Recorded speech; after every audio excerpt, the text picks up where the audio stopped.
Assalamu alaikum. Good afternoon, ladies and gentlemen. Because Bangladesh এখন সম্ভবত 2 PM, এই জন্য আফটারনুন বললাম। আমার এই ভিডিওটা শুধুমাত্র মাননীয় প্রধানমন্ত্রী জনাব তারেক রহমান এবং স্বরাষ্ট্রমন্ত্রীর উদ্দেশ্যে দেওয়া। সেটা কি?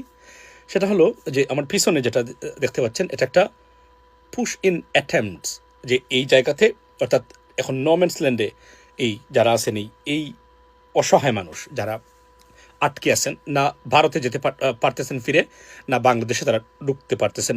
বস্তুত তারা ভারতীয়, শুধু বাংলা কথা বলেন, এর জন্য তাদেরকে এই ধরনের সন্ত্রাসী ঘটনার জন্ম দিয়েছে ভারতীয় সরকার। আমি এই প্রশ্নটা মাননীয় প্রধানমন্ত্রীকে আমি করতে চাই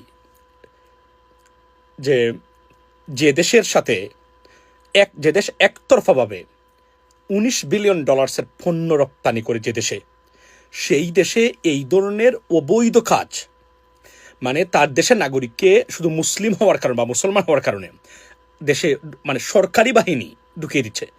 পৃথিবীর কোথাও কি মাননীয় প্রধানমন্ত্রী এবং স্বরাষ্ট্রমন্ত্রী এই নজির আছে কিনা, আমি আপনাদের কাছে এই প্রশ্নটা রেখে গেলাম। মানে এটা আমি করতে চাই, মানে পৃথিবীর কোথাও এমন এই ধরনের ডিসকাস্টিং এবং শকিং অ্যাটেম্পট বা মানে ঘটনা ঘটে কিনা, বা কোথায় ঘটেছে, এই প্রশ্নের উত্তরটা আমি জানতে চাই। এই ঘটনা যদি এখন মেক্সিকো ইউনাইটেড স্টেটস বর্ডারে ঘটতো, অথবা নেপাল বা শ্রীলঙ্কার বর্ডারে ঘটতো, অথবা মানে ভারত নেপালের বর্ডারে ঘটতো, কি হতো? বর্ডার বন্ধ করে সিলগালা করে দিয়ে একদম মানে হাই কমিশনারকে ডেকে নিয়ে এসে কড়া ভাষায় তীব্র প্রতিবাদ জানাতো। What is this? মানে এই যে এখন আমাদের দেশের সত্যিকার অর্থে কি কোনো সরকার আছে? এটা যদি কেউ প্রশ্ন করে, সেটা কি অমূলক হবে? না, এখানে বলে নাকি সরকার অফকোর্স আছে। সরকার আছে বলেই আমরা 54 বছর পরে বিজেপির মধ্যে যে ধরনের তাকত এবং এই মুহূর্তে দেশপ্রেমের উদাহরণ আমরা দেখতে পাচ্ছি, আমরা এগুলা দেখি নাই অতীতে। বিজেপিকে ধন্যবাদ দেই প্রথমেই, এটা সরকারের পারমিশন আছে বলেই এই কাজটা তারা করতে পেরেছে, বা মানে বর্তমানে করতেছে। আমি জানি না এটা কতদিন কন্টিনিউ করা হবে কিনা, তাদেরকে আবার পুল আউট করা হবে, তাদেরকে শাস্তি দেওয়া হবে কিনা, বদল মানে চেঞ্জ মানে তাদের ট্রান্সফার করা হবে, আমি জানি না। তবে এখন পর্যন্ত ধন্যবাদ এবং স্যালিউট বিজেপিকে। বাট দ্য কোয়েশ্চেন ইজ, মাননীয় প্রধানমন্ত্রী, আমরা আবার বলছি আপনাদেরকে, ভারত শক্তের ভক্ত, নরমের জম একটা রাষ্ট্র। এরা শক্তিশালী পার্টিকে সবসময় সভ্য করে থাকে, কিন্তু এরা যদি নরম দেখে আপনাকে, আপনি যত বন্ধুত্বের দোহাই দেন না কেন, এরা আপনার উপর চড়া হবেই, এবং এই কাজটা এখানে করতেছে।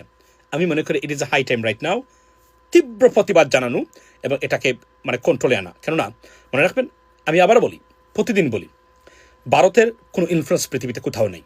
বাংলাদেশ ছাড়া পৃথিবীর কোথাও বিন্দুমাত্র পরিমাণ কোনো ইনফ্লুয়েন্স, পৃথিবীতে ইনফ্লুয়েন্স দাবি করা যদি ইনফ্লুয়েন্সিং কোনো রাষ্ট্র থেকে থাকে, নাম্বার ওয়ান অ্যান্ড অনলি, তার নাম হচ্ছে ভারত। যুক্তরাষ্ট্র বা মার্কিন আমেরিকান অ্যাডমিনিস্ট্রেশনের কোনো ধরনের আপনার সাপোর্ট ছাড়া পৃথিবীর কোথাও বর্তমান ভারতীয় গভর্নমেন্ট একটা জিনিসও কখনো অ্যাচিভ করতে পারে নাই, পারবেও না। ডিজাস্টারিয়াস ডিপ্লোমেসি চলছে তাদের সেই জায়গাতে। এই জন্য আমি প্রধানমন্ত্রী আপনার দৃষ্টি আকর্ষণ করি যে আমি শুধু জানতে চাই পৃথিবীর কোথাও এটা সম্ভব কিনা, কেন ভারত এই দুঃসাহস দেখায়, কি কারণে, এটাকে হতিয়ে রেখে তার পাল্টা ব্যবস্থা নেওয়া দরকার।